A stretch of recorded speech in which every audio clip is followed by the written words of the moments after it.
اگر انہوں نے ہوش کے ناخن نہیں لیے، اگر انہوں نے دور اندیشی سے کام نہیں لیا، تو پھر یہ جو ہم لوگ ادھر جمع چیخنے اور پکار کرنے والے اپنے مظلوموں کے لیے، ان کی تو بات اب چھوڑ دیجئے۔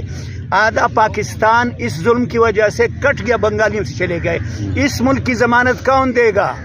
ملک بچوں کے کھیل نہیں بنتے ہوئے، ملک تو جو ظلم کرتے وہی سبب ہے۔ وہ چھپے ہوئے لوگوں سے کوئی نہیں جانتا کون کر رہا ہے۔ بندوق کے زور پہ آپ حکمرانی کریں گے۔ حضرت عمر رضی اللہ تعالیٰ عنہ کا ایک قول ہے، وَلَدَتْهُمْ أُمُّهُمْ أَحْرَارًا وَتَجْعَلُونَهُمْ عَبِيدًا، لوگوں کو ان کی ماؤں نے آزاد جنا تھا، تم بندوق کے زور پر ان کو حکمرانوں کو غلام بناتے ہو۔ کوئی غلام بننے کو تیار نہیں ہے۔ میں نے پہلے عرض کر دیا تھا کہ سیاسی نظریہ کا اپنا ہے، لیکن مظلوم کی حمایت میں ہر انسان جس میں ادنا شعور ہے، پنجابی ہے یا سندھی ہے، بلوچ ہے یا پٹھان ہے، اردو بولنے والا ہے یا کوئی اور زبان، ہم پاکستان کے سارے لوگ اس ایک نقطے پر بالکل متحد ہیں کہ ظلم کو ہم ریجیکٹ کرتے ہیں، مسترد کرتے ہیں۔ یہ ملک کے ساتھ دشمنی ہے، فرد کا بدلہ آئے گا، ملک آسانی سے نہیں بنتے۔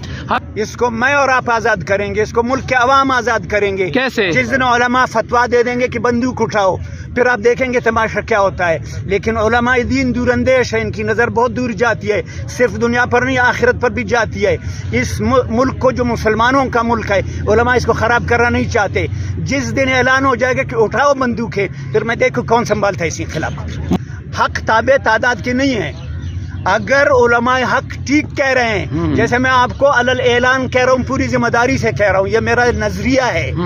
میرا نظریہ ہے کہ پاکستان ظاہری طور پر آزاد ہے، حقیقتاً اب تک آزاد نہیں ہوا ہے، ناقص ہے آپ کی آزادی۔ اگر آپ کا ملک آزاد ہوتا تو یہ میری مائی بہنیں ادھر یہاں ایک مہینے سے یہاں بیٹھے نہ ہوتی، یہاں درخواستیں پیش کرنے کے لیے کہ ہمارے جو شہداء ہیں، ہمارے مظلومین ہیں، ان کے ہمیں بتا دو، اگر ہے ان کو رہا کر دو، عدالت میں پیش کر دو۔ یعنی آپ خود اپنی عدالتوں پر عدم اعتماد کر رہے ہیں، بندوق کے زور پہ فیصلے کرتے، عدالتوں میں نہیں کرتے۔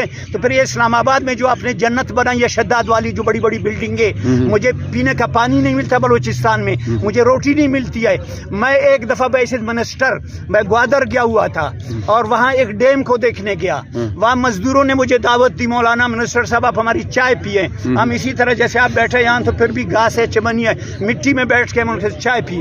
کرنل صاحب کا پیغام آیا، مولانا آپ میری چائے پی لیجیے۔ بعد میں اس کے پاس گیا، اس نے عجیب بات بتائی کرنل صاحب نے، کہتے مولانا یہاں ایک چرواہ آیا، اس کے پاؤں میں چپل نہیں تھے، بوٹ نہیں تھے، اس نے پرانے چپل کو رسیوں سے باندھا تھا، پھر میں نے بوٹ خرید کے اس کو دیا۔ میں نے کہا کرنل صاحب یہ آپ نے کوئی احسان نہیں کیا ہے، میرا بطور منسٹر یا آپ کو بطور کرنل اس چرواہے پر کوئی احسان نہیں ہے۔